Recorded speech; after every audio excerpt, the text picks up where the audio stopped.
that played the game. What he accomplished, being MVP coming in as rookie was pretty remarkable. But just an amazing, strong guy who would use his legs a lot to be able to just move you around. He was so big and strong down low. Maybe the best big short center in the history of the game.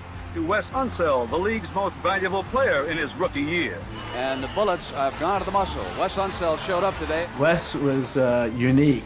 I never saw anyone make a three-quarter court two-handed chest pass on the dime.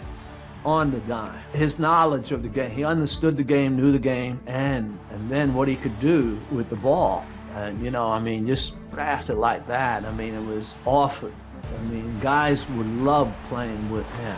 Big Wes Unseld, perhaps the strongest man in pro basketball. My first impression of Wes is I saw him when he was a freshman in college at Louisville. I was at Syracuse, and we played Louisville in Louisville. And I had heard about this young guy who was just, tearing everything up. Scoring, rebounding.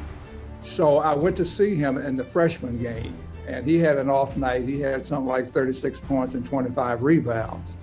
I said, this guy is something special. Well, Wes Unseld, to me, helped my playing career as much as possible when he joined the Bullets. As people might not know that he was the MVP and Rookie of the Year in the same year. The only other player to do that was Wilt Chamberlain.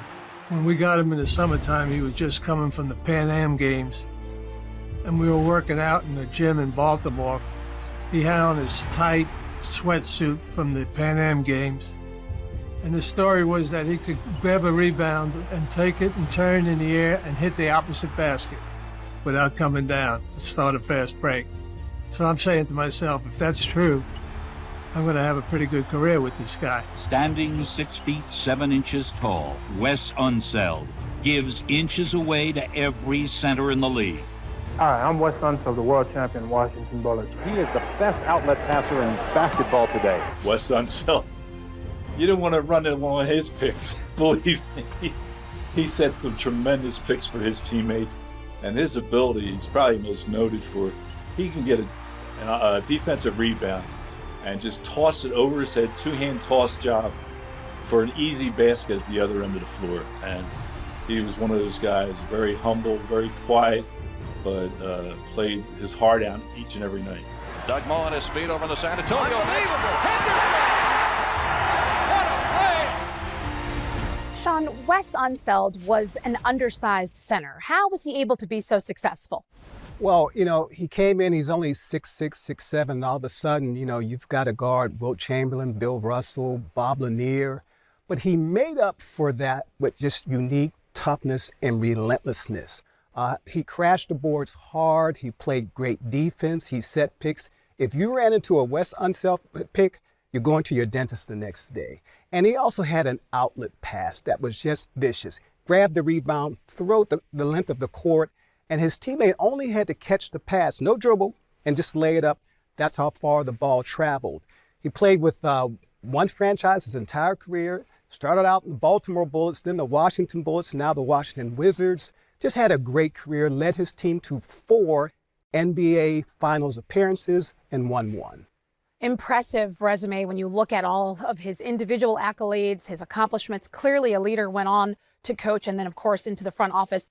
But maybe perhaps he was best known as a really good teammate. Give me an example of one of his teammates that honored him. Well, one of his teammates was called Stan Love. It was only his teammate for a couple years, and Stan and Wes just hit it off. And Stan grew to love the player and the man that Wes Unseld was. And then later on, when Stan's NBA career ended, he worked for his brothers and his cousins, the Beach Boys, by the way. And he had a son called Kevin Love, who became an NBA player. And he gave Kevin Love the middle name Wesley, named after Wes Unseld. And for some reason, Kevin Love, when he became a good NBA player, he also inherited the outlet pass. I wonder where he got that one from.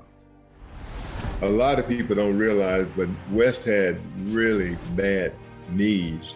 And man, I used to sit in that locker room and watch them, draw fluid out of Wes' knee.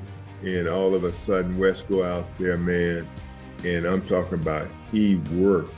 And you couldn't help but give 110% out there with him because he was truly a man. I know Bobby Dandridge said that, hey, man, Wes was truly a winner. And the celebration can begin in Washington as the Washington Bullets jubilantly file off the floor